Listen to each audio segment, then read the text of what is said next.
I know everybody's going to ask about the athletic director position, so I'll go ahead and knock that out right now so we can talk football later. I've had the great opportunity in my 10 years here to be able to work for two amazing men, in Pat Helton and Lynn Swann, and I appreciate what they've done for me, how much they have taught me as a coach and as a person, and what they've done for our student athletes, because they've always put our student athletes first and taking care of our student athletes while they were here. We're really, really excited to have Dr. Folt here and what she's doing right now across campus. Anytime that you have change in leadership, there's transition and there's change in other positions. It's just a natural occurrence. But, we have utter faith in Dr. Folt that she's going to bring a great AD, one that's going to be great for this university and great for this athletic program. What can we do as a coach and a football team? Win.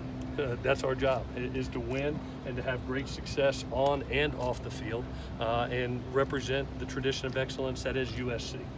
That's our job, and that's what we'll continue to do here. I can't tell you how excited I was. I received a call from Dr. Folt. She didn't have to do that, to take the time to reach out to me and say, Coach, man, love what you're doing, the staff, the players. It was so fun to watch last Saturday, and I just want to help you in any way so you and your team can be successful. And that meant a ton to me. It meant a ton to me that Dave Roberts walked out here yesterday at practice right off the bat and supported our team and what we're doing and was there right there saying, man, just want to help you anyway, guys, win a championship. So it's been really neat to feel that support. With that, I'll take any football questions that y'all like to have. I hope I've addressed everything you all need there, and I'd love to move on to BYU if you'll let me. Clay, just really quickly, when were you made aware of the decision on Lynn or on his resignation? Just a little bit before it hit. I had the honor of being able to talk to both Dr. Folt and to Lynn, and I'll leave both those conversations be personal, but I appreciated the respect of reaching out. Really. So you noticed that it wasn't a distraction at all at practice today?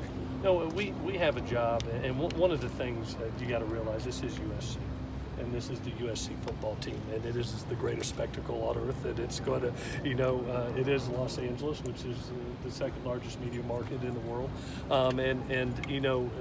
Distractions and the lights always come, and it's our job to put it aside and be able to focus on the mission at hand.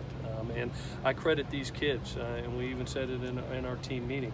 We just had a big win, and the maturity of a team is to put not only a big win, but any distractions that come our way aside, so we can focus on what's the most important, and that's Saturday and playing BYU. How have you seen Keaton handle all the attention he's getting now? You talk about the lights and stuff.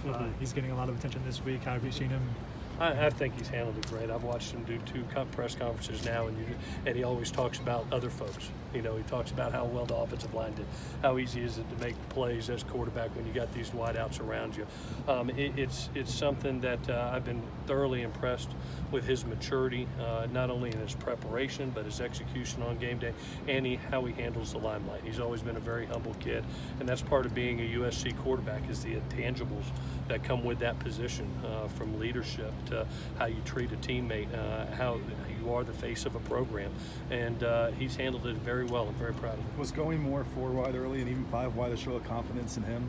No question. I told you earlier in the week we were going to be wide open, and let it be, and let the kid go play, and let the offense be what it is. And we trust our kids, both offensively and defensively. You saw us play a lot of players in that game, both offensively and defensively, and it put us in the best situation. So yeah, we were empty play 1, and that was just a statement of, all right, let's go, boys. Let's Coach, go after it. I'm sorry.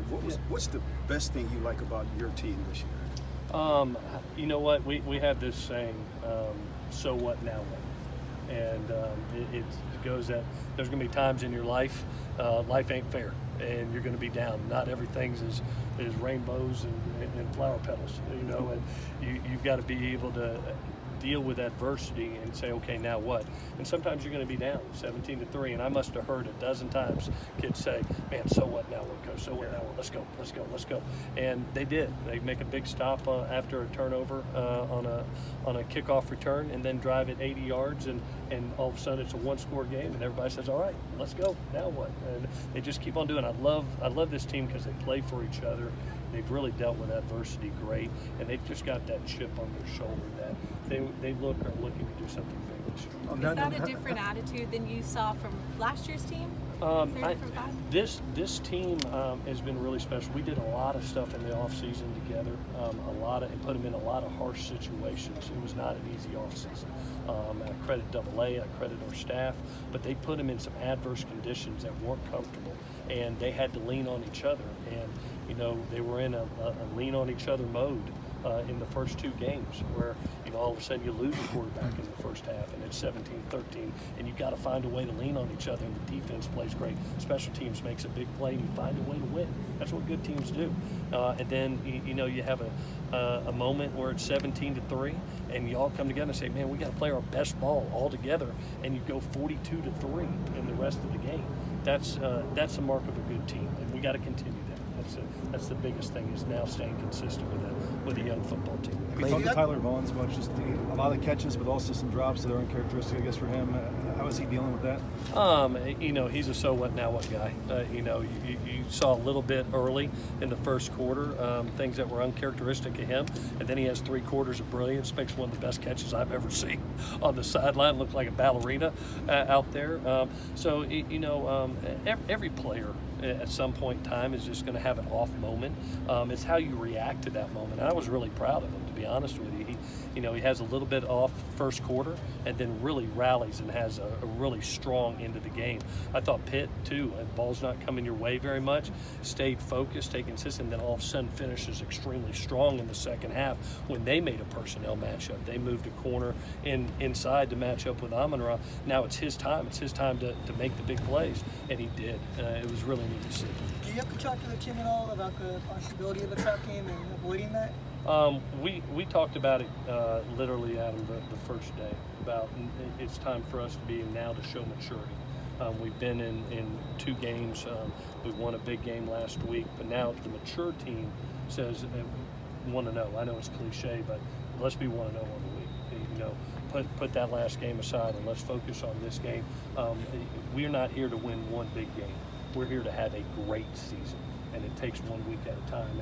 And I even showed last week's preparation, last week's practice today in the team meeting. I literally showed clips of this is how you won that game. You won it on Tuesday, Wednesday, Thursday, and they did a great job today. Came right back out in full pass, physical, hard practice, and had a great attitude about it. If not for a couple of drops. How much does the simplification of Graham's offense help Keaton? I think I said it early that you're going to look up and you're going to have guys that can play early. You had some skilled players that are playing at an early age, and it just allows you to make quick, precise reads at the quarterback position. And I like that. You saw Keaton. It has 5 options on every play, and he literally, sometimes I was really impressed, kept his eyes up. Usually a young quarterback, his eyes go to the rush.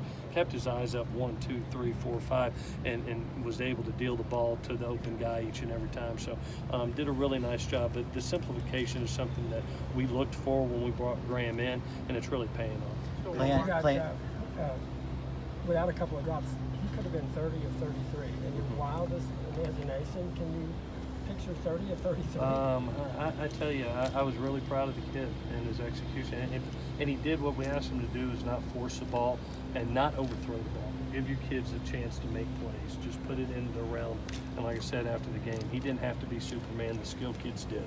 And our skilled kids, I thought, played really well for him. Our offensive line blocked extremely well for him. Just the entire team rallied around him. And now let's do it again. All right? All right, guys. Thank you. Thanks, Coach.